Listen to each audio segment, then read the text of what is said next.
Have you ever looked at someone and decided who they were in less than 5 seconds?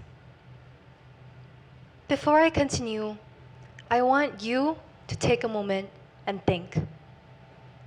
Based on how I look, how I speak, how I present myself, what assumptions have you made about me? The truth is, we often judge before we take time to listen. I know I have. And for a long time, I didn't question it. It felt natural, almost automatic. I thought I understood people just by looking at them. One of those examples happened when I was stuck in traffic. Staring out of the window, I noticed a group of women standing by the roadside. Some looked very young, others much older. A few of them sat on plastic chairs, and the rest of them just stood there, as if they were waiting for someone. Later, my mom helped me explain that there were more to the situation than I could see. That's when I realized I had already made up my mind about who they were and why they were there. Looking at them, I felt uncomfortable, even sympathetic. Yet, I didn't question my assumptions. I didn't ask what led them there or what it takes to endure that kind of life. I simply accepted what I thought I knew and moved on. Looking back, that's how inequality survives. Not just through what we see, but through what we accept, through what we never question, through our assumptions. That perspective began to change when I met a co-founder of an organization dedicated to supporting women and girls. Through our conversation, she showed me that support goes beyond just helping someone leave situation. It includes education, life skills, and creating a safe space where women and girls can rebuild their lives. More importantly for me, it gave me the chance to listen. For the first time, I stopped looking and started listening to these women's stories, pain, strength, and choices. Can listening really change the story we thought we knew? I got my answer after hearing a story from a woman I met during International Women's Day. A story I would have missed if I'd only looked and never taken the time to listen. She told me about the first job she got when she came to Bangkok, a house cleaning job, although it didn't feel like one. She had to wake up at 4 a.m. every single day to clean up and take care of the employer's children.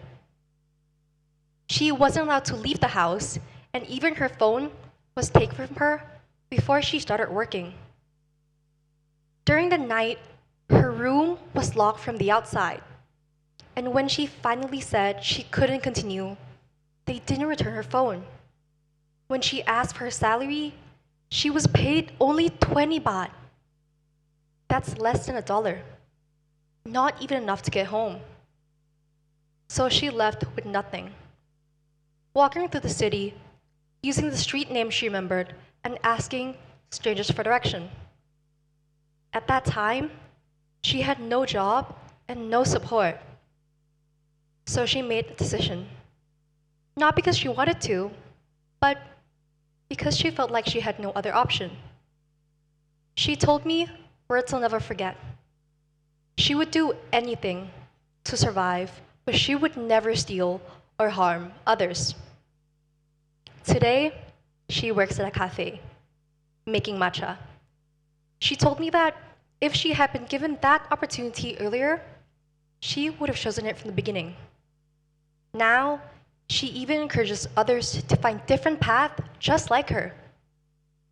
What I began to see was not struggle, but strength, and more importantly, individuality. These women are not defined by a single label. They have skills, interests, and aspirations beyond what we assume. Yet, when we reduce people to one identity, we make the rest of who they are invisible. How many times have we done the same thing? Deciding who someone is before we even know their name? I admit, I have done it more than I would like to. Not as someone who caused inequality, but as someone who unknowingly contributed to it through assumptions.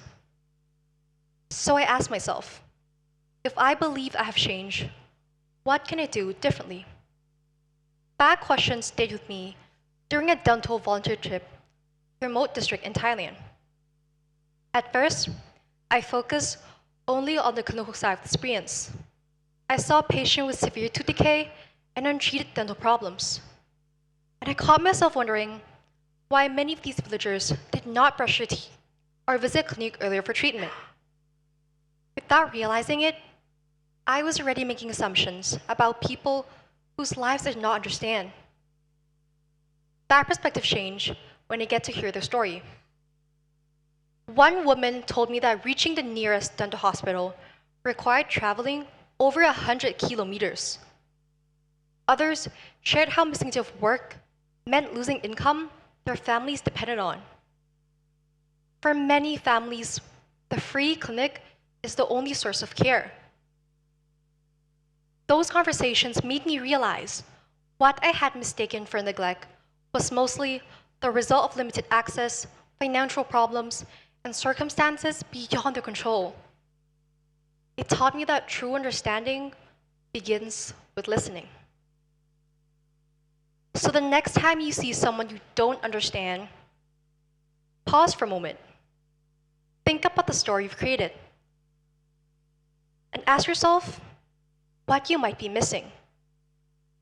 Behind every assumption is a story you haven't heard. And behind every story is a person. Now that you've heard mine, have your assumptions about me changed at all?